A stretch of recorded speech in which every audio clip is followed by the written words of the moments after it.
各位網友大家好，又係我麥斯啊，歡迎大家翻到嚟呢個 Pop Top 嘅時間。咁今次呢，我哋就要講呢個道具嘅唔同層次啊。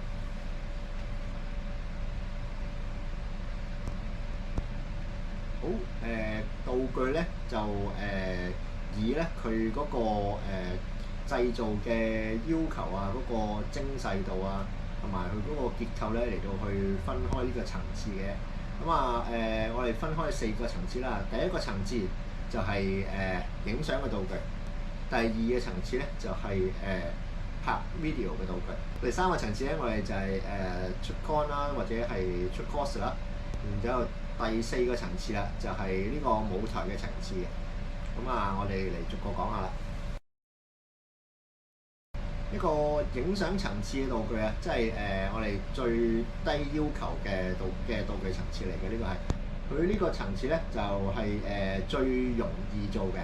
點解？因為佢咧只係需要攞嚟影一張 2D 嘅相啊。只係由一個角度咧去到睇呢件道具嘅啫。咁所以咧，你只係需要做好嗰件道具嘅嗰一個角度咧，咁其實就可以噶。就算即係歪少少啦、穿崩啊呢啲嘢咧，當然你事後可以揀相揀翻出嚟啦，或者自己 Photoshop 執咗佢啦。雖則咧我就即係唔係咁建議用 Photoshop 嘅，但係即係出呢個道具即係最低嘅層次咧，就係只係攞嚟影相嘅啫。冇話邊個層次比邊個層次特別高啲嘅。你做影相用嘅道具咧，咁個層次亦都好高嘅。咁你可以睇翻呢個泰國嘅達人啦 ，low cost cosplay 啊。咁其實咧，佢嗰啲佢嗰啲道具咧，係即係佢嗰個層次咧，已經係即係我覺得係進入咗藝術級㗎。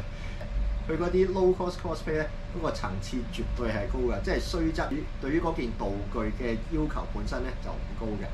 咁所以咧呢個我講嘅4個唔同嘅層次咧，係講緊佢結構上嘅層次，就唔係呢個演出上嘅層次。跟住到第2個層次啦，第2個層次咧就係攞嚟拍呢個 video 啊。呢個層次嘅好處就係乜嘢咧？就係佢嗰個可信度啊，就突然間就提高咗好多，因為你見到嗰件物件咧。喺度進行緊佢，即係進行緊一個動作啊嘛。咁佢就唔係淨係死咕咕咁擺喺度啦。咁但係咧同一時間咧，由於嗰件道具佢係不停咁喐啊，咁咧佢就要做即係好多唔同嘅角度咧，佢都要做得比較好啦。咁同埋咧，佢唔可以即係佢要維持翻即係最基本嗰個結構啦。即係你唔可以拍下成個嘢爛咗啊、彎咗啊、淆咗，咁嗰啲咧就會容易穿崩嘅。第3個層次啦，就係我哋一般出 cos 或者去 con 嘅道具啦。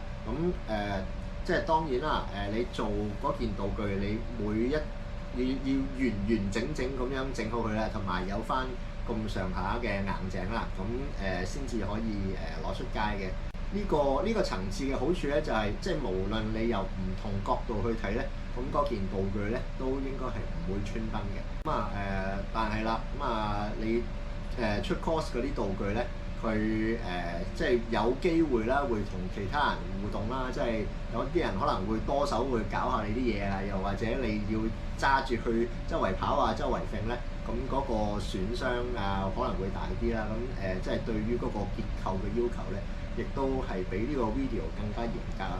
因為拍 video 咧，你都可以，今次唔得啊嘛，可以做個 take 2或者 take 3啊嘛。但係咧你出cos 咧或者出 con 咧，如果喺現場有其他人睇到咧，咁你 fail 就係 fail 㗎，你冇得再執嘅。